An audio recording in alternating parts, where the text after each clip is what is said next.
All right, guys. So I'm here to do a little mini series with some behind the scenes experiences and give you a peek into what it was like to work in different areas of sports over the years.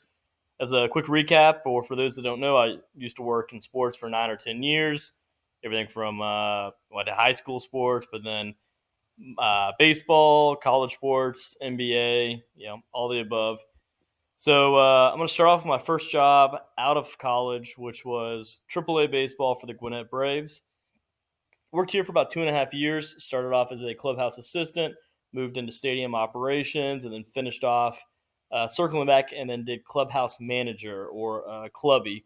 So I even filled in as a bat boy on several occasions, and that had some pretty hilarious situations I'll talk about here.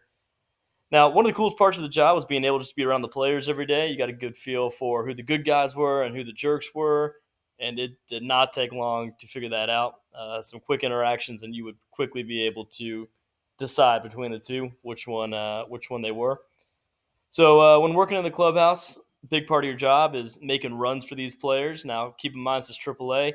They had a lot of big league talent that were rehabbing with us at any given time, and I was lucky enough to be working on the visiting side for the majority of it. So it was fun seeing these new players every week.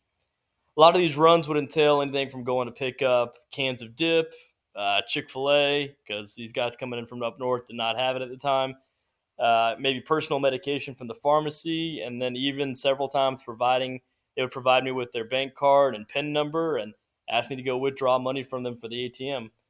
It is pretty wild to me how trusting these guys were, but it's also an understood kind of camaraderie in the clubhouse that we weren't going to screw them over, they weren't going to screw us over, or it's going to come back to you pretty quick. We also made our fair share of airport runs, so if players were getting maybe called up that day, and we had to just drive them to the airport real quick to get them there for their playing a game that night.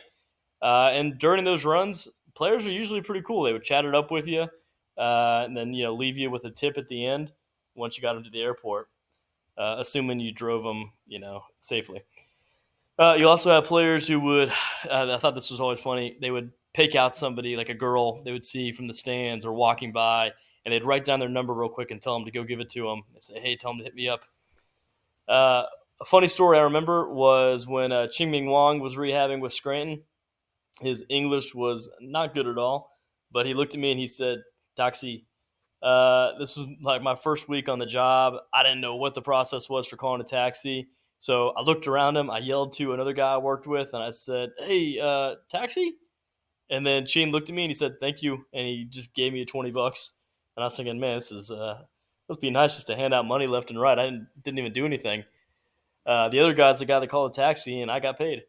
So aside from like just doing all the laundry and cooking and cleaning, it was a very cool atmosphere. There were times we would stay back in the clubhouse after the game. We'd order a big fight that was on. One I remember was Anderson Silva and Chris Weidman fight. And some of the guys in the team would stay back. We'd all watch it together. There's other times Eddie Gamboa, I think his name was, who was a knuckleball pitcher. He spent a few innings during the game just working with me in the batting cages, showing me how to throw his pitch. Things like that you'll just never forget. And then there were times I would be filling in as bat boy. So this was a little nerve wracking. You'd be sent out there to throw with the left fielder if you were working on the home side. And there was one game where Jose Constanza was, who played in the bigs for a while, was out in center field. You always had to throw the ball to him. Along with the left fielder you'd play catch with, but you'd also throw it out to the center fielder for him to throw with the right fielder. Well, it was like 4 innings in a row. I was throwing it to Jose and I was short hopping it to him, and he was clearly getting annoyed. So then in the 5th inning, I realized I completely forgot about him. He was standing out in center field, hands on his hips, clearly annoyed with me. So I looked out there, saw him. I was like, I got to get this to him. I geared up, threw it as perfect as I could. It's about 80 yards out. He didn't even have to move his glove. Landed right there. Oh, audio messed up there. But anyways, it hit him perfectly.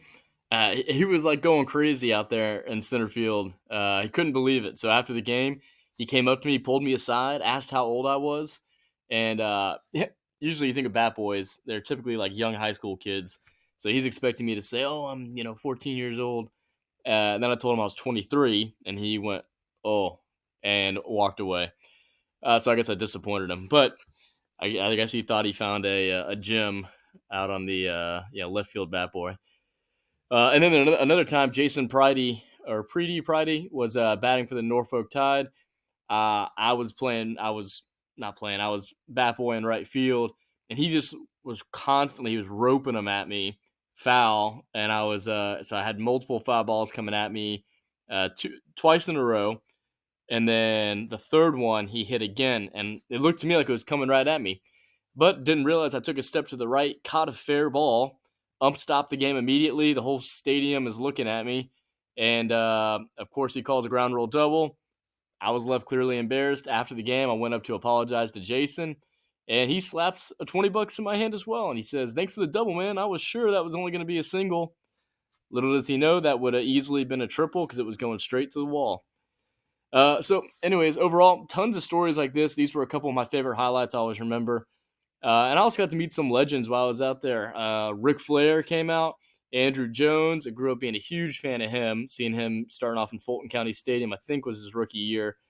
And then on a special night that I actually planned, I had, as a Georgia alum myself, I set it up to where David Pollock came out, kicked off the hype around college football season throughout the first pitch, and that was super cool. Then, quickly moving into stadium operations, that was a fun gig as well. That included, I don't know, basically everything from keeping the stadium up and running, being involved in anything that was happening on event days. Learned how to do a lot of maintenance stuff while doing that. And then there was days we would just head up to the roof. We'd search for foul balls. We'd find 20 or 30 up there at a time. On game days, we would set up parking cones all around the stadium, only just to watch cars purposely knock them over. But I think the most fun was just jumping on the Kubota and driving it around anywhere you could. And I'm just kind of, doing donuts in the parking lot.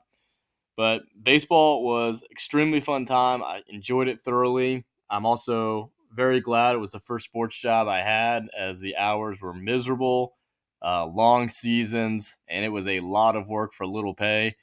But I wouldn't trade it for the world. And hopefully you guys got a little sneak peek as to what it was like. Appreciate you listening, and we'll check you next time. Big Dog Breaks here.